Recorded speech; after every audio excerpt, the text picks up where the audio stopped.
Hello दोस्तों, मैं अमित कुमार सिंह आपका अमित सिविल सर्विसेज एकेडमी में फिर से स्वागत करता हूं। दोस्तों, बिहार करंट अफेयर्स का 30 अप्रैल 2023 का वीडियो लेकर मैं आपके लिए हाजिर हूं। इसके साथ साथ दोस्तों हम लोग राष्ट्रीय तथा अंतर्राष्ट्रीय घटनाओं का भी पूरा निचोड़ देखेंगे। दोस्तों, मेरे चैनल पर 6 अखबारों का निचोड़ डेली मैं आपके लिए लेकर आता हूं।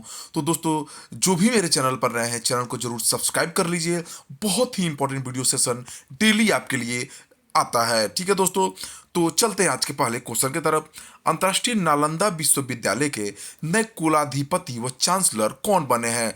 देखिए दोस्तों, अरविंद पनगड़िया प्रमुख अर्थशास्त्री, प्रसिद्ध अर्थशास्त्री और पद्म भूषण से सम्मानित प्रोफेसर अरविंद पनगड़िया को नालंदा विश्वविद्यालय का चांसलर कुलाधिपति नियुक्त किया गया है।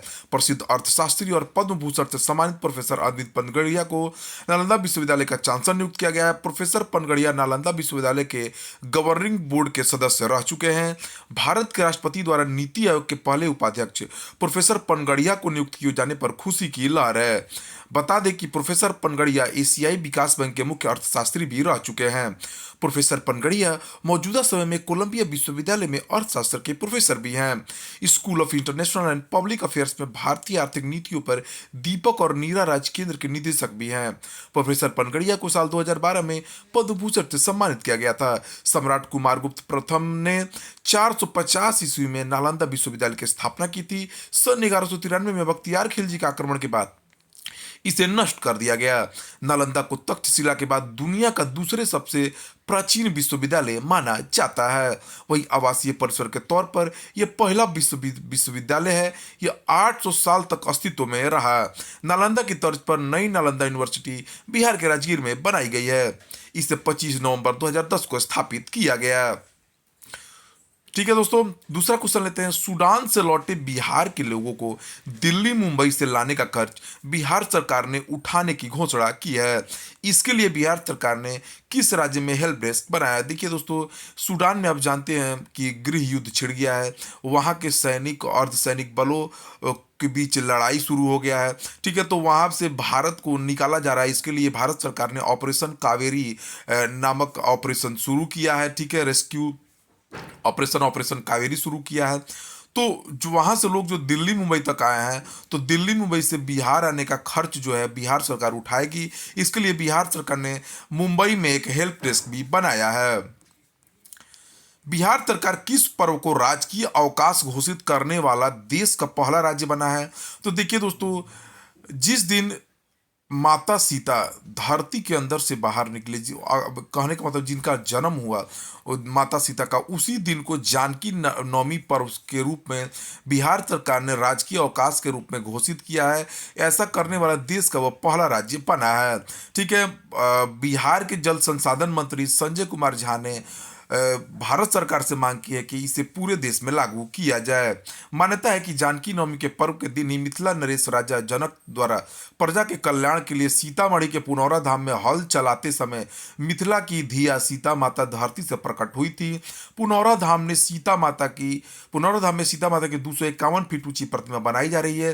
बिहार के जल संसाधन मंत्री संजय कुमार झा ने भारत सरकार से इसे पूरे देश में लागू करने की मांग की है। बिहार के पर्यटन मंत्री तेजस्वी यादव हैं। जानकी नवमी अवसर पर पर्यटन मंत्री तेजस्वी यादव ने पुनौरा धाम में 2 दिवसीय सीतामढ़ी महोत्सव का आयोजन का उद्घाटन किया है। बिहार सरकार ने किस वित्तीय वर्ष से सभी सरकारी विद्यालयों में क्विज ओलंपियाड और क्रॉसवर्ड आयोजित करने का निर्णय लिया है? तो इसी सत्र से दोस्तों 2023-24 सत्र से बिहार सरकार सभी सरकारी विद्यालयों में क्विज ओलंपियाड और क्रॉसवर्ड आयोजित करने का निर्णय लिया है। बिहार सरकार ने वित्तीय वर्ष 2023-24 से सभी सरकारी विद्यालयों में क्विज ओलंपियाड और क्रॉसवर्ड आयोजित करने का निर्णय लिया है। वर्तमान में बिहार में 78,543 सरकारी विद्यालय, जिसमें 40,522 प्राथमिक विद्यालय, 28,661 मध्य विद्यालय, 9,360 माध्यमिक और उच्च माध्यमिक विद्यालय। बिहार के शिक्षा मंत्री प्रोफेसर चंद्रशेखर हैं। भारत के शिक्षा मंत्री धर्मेंद्र प्रधान हैं।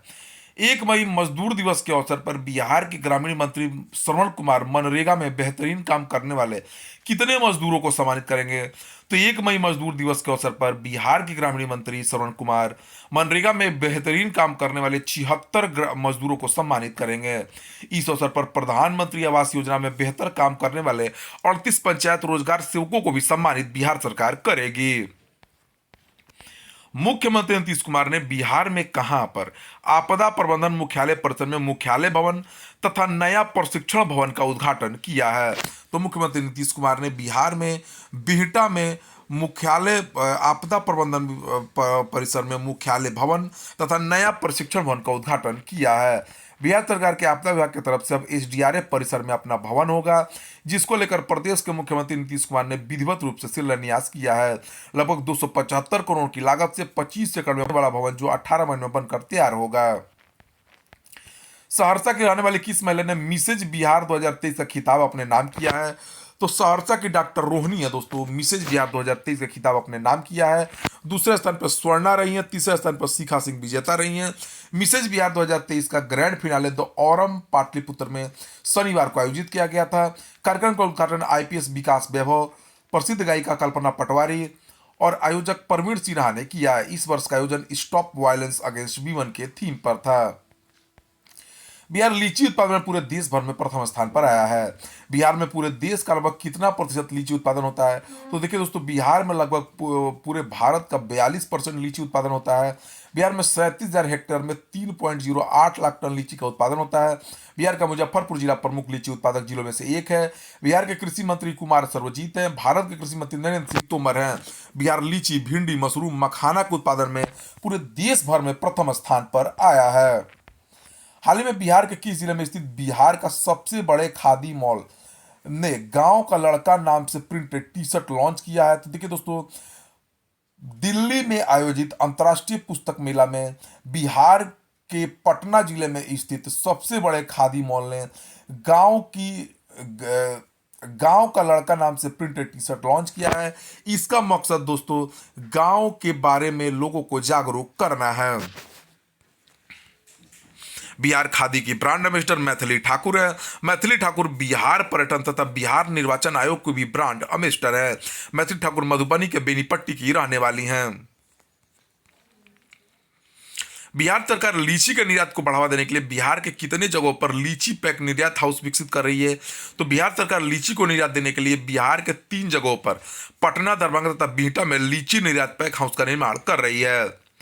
2020 में गलवान घाटी में चीन तथा भारत के सैनिकों में हुए भिड़ंत में बिहार रेजिमेंट की किस शहीद की पत्नी जो है हाल ही में सेना में लेफ्टिनेंट बनी और उनका ड्यूटी दोस्तों वहीं हुआ है जहां पर वह शहीद हुए थे, लद्दाख में। ठीक है, तो नायक दीपक सिंह की पत्नी जो है, नायक दीपक सिंह की पत्नी दोस्तों रेखा सिंह है, वह दोस्तों लेफ्टिनेंट बनी है सेना में। 2020 में गलवान घाटी में चीन तथा भारत के सैनिकों में हुए भिड़ंत में बिहार रेजिमेंट के शहीद नायक दीपक सिंह की पत्नी रेखा सिंह सेना में लेफ्टिनेंट बनी है तथा उनकी तैनाती लद्दाख में मिली है।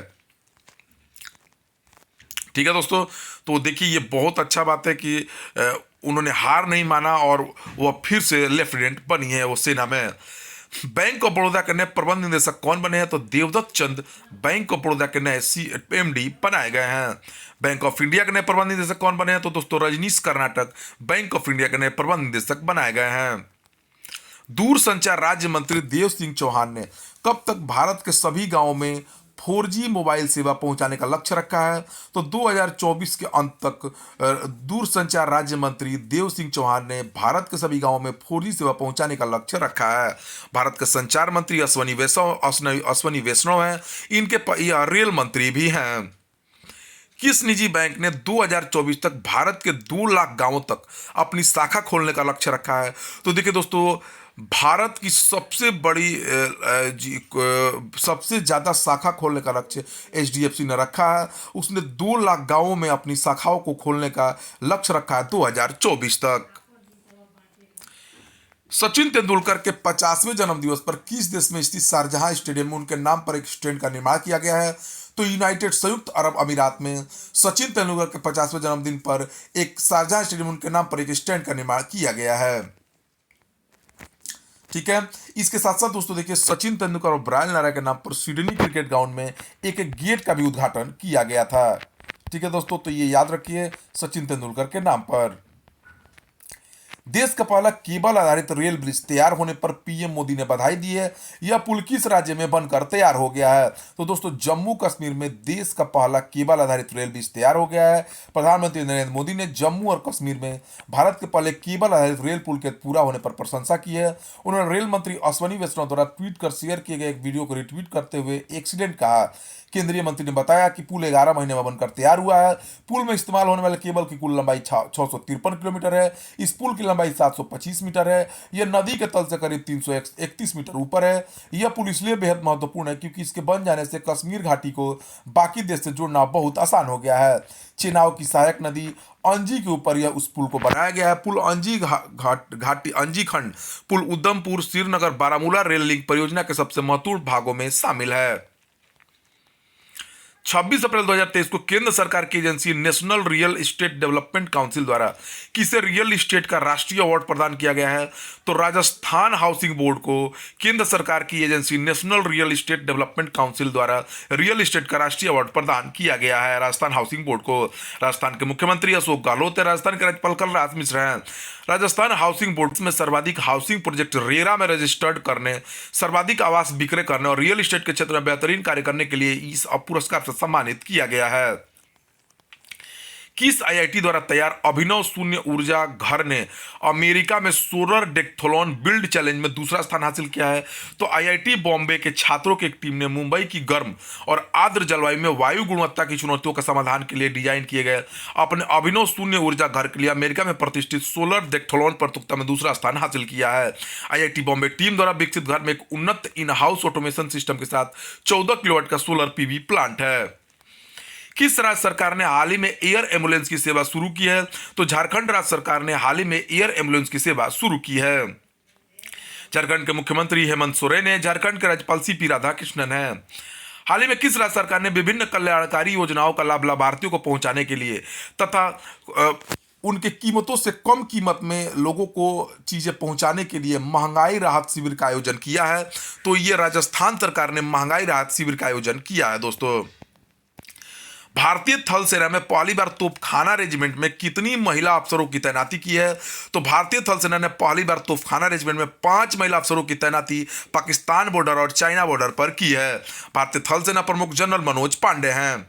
महाराष्ट्र के उप मुख्यमंत्री देवेंद्र फडणवीस ने किस देश में शिवाजी की छत्रपति शिवाजी की विशाल प्रतिमा का अनावरण किया? दोस्तों तो मॉरिशस में उप मुख्यमंत्री देवेंद्र फडणवीस ने देश में शिवाजी की विशाल प्रतिमा का अनावरण किया है। महाराष्ट्र के मुख्यमंत्री एकनाथ शिंदे हैं। महाराष्ट्र के राज्यपाल रमेश बैस हैं। किस राज्य के मुख्यमंत्री भूपेश बघेल को फ्रांस की विश्व प्रसिद्ध सोरबोन यूनिवर्सिटी ने मानद डॉक्टरेट की उपाधि प्रदान की है? तो छत्तीसगढ़ के मुख्यमंत्री भूपेश बघेल को फ्रांस की विश्व प्रसिद्ध सोरबोन यूनिवर्सिटी ने मानद डॉक्टरेट की उपाधि प्रदान की है। छत्तीसगढ़ के राज्यपाल विश्वभूषण हरिचंदन है।